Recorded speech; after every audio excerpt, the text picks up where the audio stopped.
Leadership and management shape the heart of any organization. When done well, they create workplaces where people feel supported, valued, and empowered to do their best work.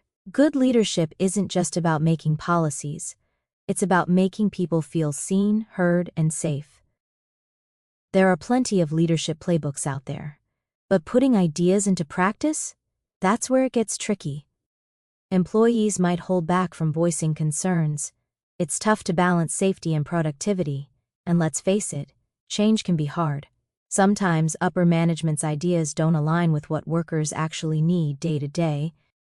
Let's hear how both leaders and workers can engage in leadership and management to build a healthier, safer, and more effective workplace. In my experience, good leadership is about more than just policy. It's about building trust. That means showing up, listening actively, and making sure your people know their voice matters. That's how you build a healthier and safer workplace. At our company, we ran into this exact issue. We had well-meaning corporate policies, but they didn't match the reality on the ground. Leadership didn't always have a clear picture of what folks in the field were going through. For example, policies designed for remote work didn't apply to our warehouse team. Training on healthy eating and sleep was helpful in theory, but at the height of the pandemic, what our staff needed was clear guidance on respiratory protection and distancing protocols. Honestly, I've hesitated to speak up. I don't want to come off as negative, but sometimes it feels like decisions are made without really thinking about how they affect us. That's when we realized we needed to listen better. So we started building a culture of feedback, encouraging open dialogue and making changes based on what our team told us. We made it clear that we want to hear from our team. If someone sees something we can do better, we need to know about it. That's how we grow. And it shows people that their input matters.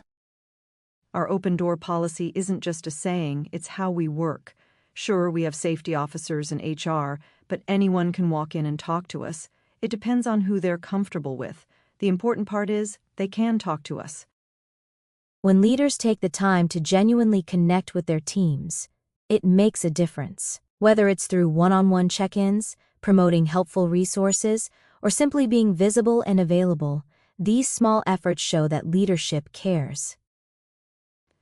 At our company, we emphasize mutual support. It's like a family. We look out for each other. That kind of culture doesn't happen by accident. It takes intention, consistency, and shared accountability. One of the things that helped most was creating space for honest conversations.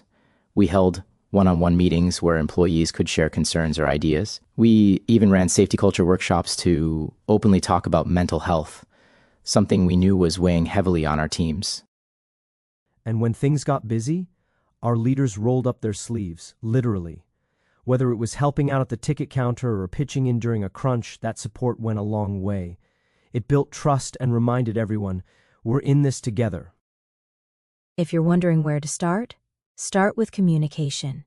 Clear, consistent dialogue builds trust. It helps solve problems before they grow and makes sure everyone's on the same page. Open door policies, regular check-ins, feedback loops, they're not just nice to have, they're essential. Leadership and management are the backbone of total worker health. By fostering a culture of trust and communication, we create workplaces where people feel safe, supported, and ready to thrive. Want to see how other organizations have put these ideas into action? Click here to learn more.